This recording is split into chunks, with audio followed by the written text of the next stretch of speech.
10 నెలల్లోనే 11,062 టీచర్ల భర్తీకి తాము కృషి చేశామని సీఎం రేవంత్ రెడ్డి అన్నారు. ఇది తమ ప్రభుత్వానికి ఉన్న చిత్తశుద్ధి అని తెలిపారు. తెలంగాణలో కాంగ్రెస్ ప్రభుత్వం అధికారంలోకి వచ్చిన అనతి కాలంలోనే 30,000 ఉద్యోగ పత్రాలు అందజేశామని చెప్పారు. కాంగ్రెస్ ప్రభుత్వం నిరుద్యోగ యువతకు అండగా నిలబడుతుందని సీఎం రేవంత్ రెడ్డి హామీ ఇచ్చారు. సచివాలయంలో డిఎస్సి పరీక్ష ఫలితాల విడుదల సందర్భంగా గ్రూప్ 1 పై కీలక ప్రకటన చేశారు. త్వరలోనే గ్రూప్ 1 ఫలితాల విడుదల చేస్తామని ప్రకటించారు. ఈ ప్రభుత్వము దాదాపుగా మొదటి సంవత్సరంలోనే 60 నుంచి 65,000 ఉద్యోగ నియామకాలకు ప్రణాళిక సిద్ధం చేసి వివిధ శాఖలలో, అది సింగరేణి కావచ్చు, ఆర్టీసీ కావచ్చు, విద్యాశాఖ కావచ్చు, పోలీస్ శాఖ కావచ్చు, రెవెన్యూ శాఖ కావచ్చు, ఇతర ప్రభుత్వంలో ఉండే కీలకమైన ప్రతి శాఖలో ఉన్న ఖాళీలను భర్తీ చేస్తూ నిరుద్యోగ సమస్యను పరిష్కరించి గతంలో పేరుకుపోయిన చెత్తనంతా కూడా ప్రక్షాళన చేసుకుంటూ పరిపాలన అందించే ప్రయత్నం చేస్తున్నాము. ఈ ప్రభుత్వము దాదాపుగా మొదటి సంవత్సరంలోనే 60 నుంచి 65,000 ఉద్యోగ నియామకాలకు ప్రణాళిక సిద్ధం చేసి వివిధ శాఖలలో, అది సింగరేణి కావచ్చు, ఆర్టీసీ 1:3 ప్రతిపాదికన ఫలితాలు ప్రకటించిన తర్వాత సర్టిఫికేట్ వెరిఫికేషన్ జరుగుతుందని తెలిపారు సీఎం. దసరాలోపే అక్టోబర్ 9న ఉద్యోగ నియామక పత్రాలు అందజేస్తామని రేవంత్ రెడ్డి క్లారిటీ ఇచ్చారు.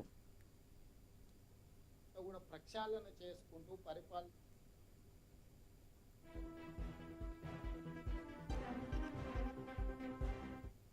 ఆ దసరా పండుగ లోపలనే 9 అక్టోబర్ 2024 నాడు ఈ సర్టిఫికెట్ల వెరిఫికేషన్లు పూర్తి చేసి ఎల్బీ స్టేడియంలో ఈ 11,062 మంది టీచర్ల నియామక పత్రాలు వాళ్ళకు అందించడం ద్వారా రాబోయే దసరా పండుగ వాళ్ళ కుటుంబాలలో సంతోషాన్ని, పండుగ వాతావరణాన్ని తీసుకురావాలని చెప్పి మా ప్రభుత్వం భావిస్తుంది. తెలంగాణను 10 ఏళ్లు పాలించిన బీఆర్ఎస్ ప్రభుత్వం తన హయాంలో ఒకే ఒక నోటిఫికేషన్ వేసిందని రేవంత్ రెడ్డి మండిపడ్డారు. మాజీ సీఎం కేసీఆర్ కేవలం 7,857 టీచర్లను మాత్రమే నియమించారని చెప్పారు. బీఆర్ఎస్ ప్రభుత్వ వైఖరి వల్ల పేద విద్యార్థులు తీవ్రంగా నష్టపోయారని ఆవేదన వ్యక్తం చేశారు. కేసీఆర్ హయాంలో ప్రభుత్వ పాఠశాలలను పట్టించుకోలేదని, దానివల్ల కొంత సమస్యలు వచ్చాయన్నారు సీఎం రేవంత్ రెడ్డి.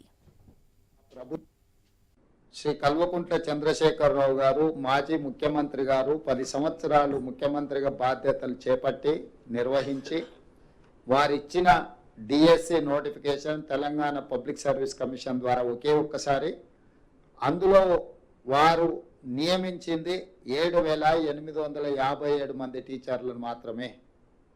అంటే ఏ కోశాన కూడా విద్యాశాఖను ప్రక్షాళన చేసి పేదలకు, అత్యంత నిరుపేదలకు విద్యను అందుబాటులోకి తీసుకొచ్చి తండాలలో, గూడాలలో, మారుమూల ప్రాంతాలలో, గ్రామీణ ప్రాంతంలో ఉన్న తెలంగాణ పేదలకు విద్యను అందుబాటులోకి తీసుకురావాలన్న ఆలోచన గత ప్రభుత్వానికి లేకపోవడం వల్ల